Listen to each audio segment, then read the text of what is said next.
Hello everyone, this is me Sakya here. मैं आपके लिए लेके आई हूँ एक और रीडिंग जो कि होगी for whoever needs it. Topic reading का रहेगा उन लोगों के लिए जो जानना चाहते हैं गिवन सिचुएशन में कि क्या आपको मूव ऑन कर लेना चाहिए, हाँ या ना। अगर आप किसी भी तरह से इस तरह की सिचुएशन में फंसे हुए हो जहाँ पर चाहे वो रीज़न ये है कि पर्सन कमिटमेंट नहीं दे रहा, चाहे वो रीज़न ये है कि आप वेट कर रहे हो पर्सन का और पर्सन आ नहीं रहा वापस रिकन्सिलिएशन के लिए, या फिर आप उस इंसान के साथ हो लेकिन वो कोई स्टेप नहीं ले रहा आपके साथ आगे चलने के लिए। कोई भी ऐसी सिचुएशन जिसमें आपको लगता है कि आपको मूव ऑन कर लेना चाहिए लेकिन आपको समझ नहीं आ रहा कि करना चाहिए या नहीं, तो ये रीडिंग चेक कर सकते हो। इस रीडिंग में हम और को गाइडेंस भी ऐड करेंगे। So stay tune. और रीडिंग शुरू करने से पहले रिमाइंड करवा दूँ कि ये एक जनरल रीडिंग है, सबके साथ मैच कर भी सकती है और नहीं भी। जो बातें जो मैसेजेस मैच करते हैं आप उन मैसेजेस को पिक करो और बाकी सब कुछ छोड़ दो। अगर आप पर्सनल रीडिंग्स चाहते हो पेपाल से इजी पैसा से पेमेंट कर सकते हो, सिर्फ तभी रीच आउट करो ताकि आपका भी टाइम वेस्ट नहीं हो और मेरा भी। सो लेट्स सी कि क्या आपको गिवन सिचुएशन में मूव ऑन कर लेना चाहिए, हाँ या ना। Three of swords, new beginning, eight of wands. अच्छा, आपकी जो भी करंट सिचुएशन है ये बेहतर हो जाएगी। मुझे नहीं लगता कि आपको मूव ऑन करने की ज़रूरत है गिवन सिचुएशन में। मैक्सिमम अगर आपको लगता है कि आप स्ट्रेस्ड आउट हो और आपको लगता है कि जो चीज़ें आप चाह रहे हो वैसे हो नहीं रही हैं, तो ट्राई करो कि आप अपने आप को पेशेंट रख सको गिवन सिचुएशन में और expect something beautiful to happen. जहाँ पर मैं expect something beautiful to happen कह रही हूँ उसमें आपने पर्सन से एक्सपेक्ट नहीं करना, एक्सपेक्ट करो अपने रब से, जिस भी रब पे बिलीव रखते हो, एक्सपेक्ट करो डिवाइन से। गिवन सिचुएशन में आपकी एक्सपेक्टेशन जो है वो ये नहीं होनी चाहिए कि पर्सन कमिटमेंट दे देगा या पर्सन शादी कर लेगा या पर्सन रिकनसाइल कर लेगा या पर्सन ये कर लेगा वो कर लेगा। गिवन सिचुएशन में आपकी एक्सपेक्टेशन ये होनी चाहिए कि जो आप डिज़ायर कर रहे हो वो आपकी दुआ पूरी हो रही है, and that's all you need to believe and have faith in. और अगर नो कांटेक्ट चल रहा है या कोई भी सिचुएशन है जो कि आपको बॉदर कर रही है राइट नाउ, ये मोमेंटरीली है, ये रिजॉल्व हो जाएगी। जो भी आपकी सिचुएशन है पर्सन के साथ करंटली वो रिजॉल्व हो जाएगी, चीज़ें बेहतर हो जाएंगी। मुझे लगता है कि जो आप चाहते हो, जो आपकी डिज़ायर है वो पूरी हो जाएगी। थोड़ा पेशेंट आपको रहना पड़ेगा, 3 हफ्ते का टाइम शायद आपको लगे, स्टिल 3 से 4 हफ्ते मैक्सिमम। मुझे लगता है कि आपके और आपके पर्सन के दरमियान में सिचुएशन बेहतर होना शुरू हो जाएगी और आप खुद देखोगे कि आपकी लव लाइफ में पॉजिटिव चेंज आएगा। मुझे नहीं लगता कि आपको मूव ऑन करने की ज़रूरत रहेगी आने वाले 1 महीना। अगर आप अपने आप को देते हो और इस सिचुएशन को देते हो पॉजिटिव रहते हुए, और जब आप पॉजिटिव हो तो मेक श्योर करो कि आप नेगेटिव थॉट को केटर ही नहीं करो।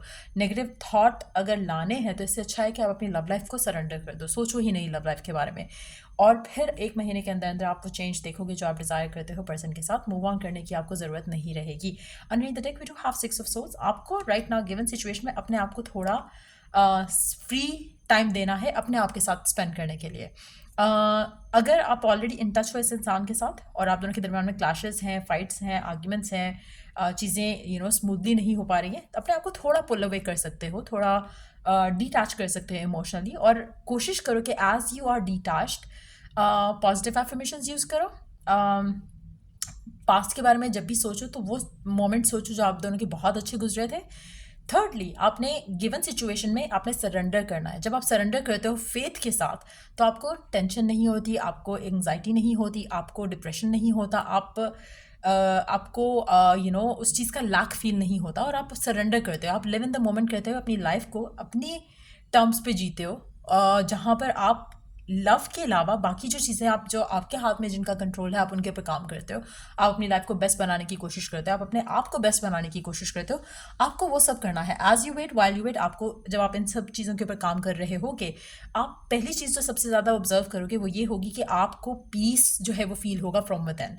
जब आपको पीस अगर फील हो रहा है तो ये आपका फ्यूचर है इस इंसान के साथ। आपको मूव ऑन करने की ज़रूरत नहीं होगी। पर्सन जो भी आप डिज़ायर कर रहे हो वो होगा और आपकी आपकी विश, आपकी डिज़ायर पूरी होती दिखेगी।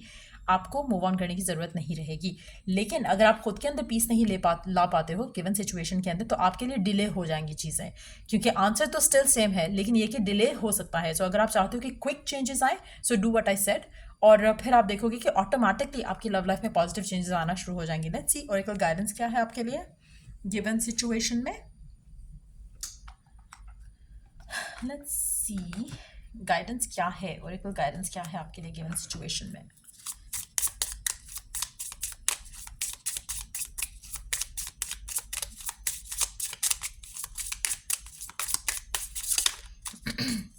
गिवन सिचुएशन में ऑरेकल गाइडेंस क्या है आपके लिए?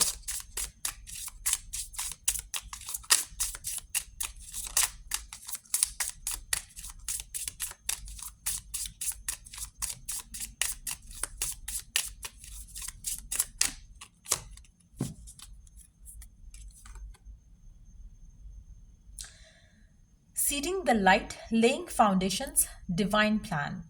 पहली चीज़, आप जब आपका जैसे जैसे इंटेंशन सेट करते हैं, जैसे कोई दुआ करते हैं, उस दुआ के ऊपर जब आप बिलीव रखते हो तो आप एक तरह से फेथ को फाउंडेशन बनाओ अपनी दुआ के लिए। और जब फेथ को फाउंडेशन बना के आगे आप अपनी ज़िंदगी में चलोगे सरेंडर करते हुए डिवाइन प्लान के अकॉर्डिंगली, तो चीज़ें खुद ब खुद वर्कआउट होंगी। आपको वरिड होने की या स्ट्रेस लेने की ज़रूरत नहीं पड़ेगी। So basically all you have to do is कि इंस्टिल अ बिलीव, पॉजिटिविटी, और फिर उससे आपकी लाइफ में एक जैसे एक होता है ना कि आपके रिलेशनशिप को लेकर एक प्रोटेक्शन शीट जैसे उसके ऊपर किसी ने डाल दी हो, इस तरह की एक लेयर बन जाएगी जो कि आपके कनेक्शन को प्रोटेक्ट रखेगी अगर आप सरेंडर करते हो फेथ के साथ। उसके बाद सिर्फ और सिर्फ उस लेयर के अंदर सब अच्छा ही होगा, उसमें कुछ नेगेटिविटी नहीं आएगी, कुछ बुरा नहीं आएगा जहाँ पे आपको दूर होना पड़े या पर्सन से मूव ऑन करना पड़े। तो आपको बेसिकली वो सब करना है जिससे आप सरेंडर करो इस फेथ के साथ, जैसे आप अपनी डिज़ायर अपने रब पे छोड़ते हुए जस्ट आप रिलैक्स करो। God will help you find the way और सिचुएशन खुद ब खुद बेहतर होना शुरू हो जाएगी। लेकिन फेथ होना बहुत ज़रूरी है। मीनवाइल आपने खुद को पॉजिटिव रखना है, नेगेटिव थॉट को केटर नहीं करना, आपने पर्सन को स्टॉक नहीं करना, आपने कुछ भी ऐसी आर्ग्यूमेंट या डिसएग्रीमेंट में नहीं पड़ना जो कि अननेसेसरी रहेगा। अच्छा, आप में से वो लोग जो राइट नाउ अननेसेसरी फाइट्स और आर्ग्यूमेंट्स कर रहे हैं पर्सन से, आपको जो अगर आपके ऑन एंड ऑफ चलता है तो आपको उस ऑन एंड ऑफ का जो पैटर्न है उसको चेंज करना है, उसको ख़त्म करना है। अगर ऑन है तो ऑन रहने दो, अगर ऑफ है तो ऑफ रहने दो। आपने खुद से ऑन नहीं करना अनटिल अनलेस से खुद से ऑन होता है। सो अगर आपकी सिचुएशन में कोई एक पैटर्न आप स्पेसिफिकली फॉलो कर रहे हो रिलेशनशिप में, जहाँ पर हमेशा आप पर्सन को रीच आउट करते हो या हमेशा पर्सन आपको रीच आउट करते हो, तो you have to break the pattern. उससे भी आपकी लव लाइफ में पॉजिटिव चेंज आ सकेगा। बट येस, मुझे लगता है कि आप ऐसे कुछ लोगों के लिए पास्ट ट्रॉमास को रिलीज़ करना और उसमें से हील करना बहुत इंपॉर्टेंट है, जिसकी वजह से आपकी लव लाइफ में जो है वो नेगेटिव इन्फ्लुएंस है, तो उसको आप डील करने के लिए आप अपने आप को हील कर सकते हो।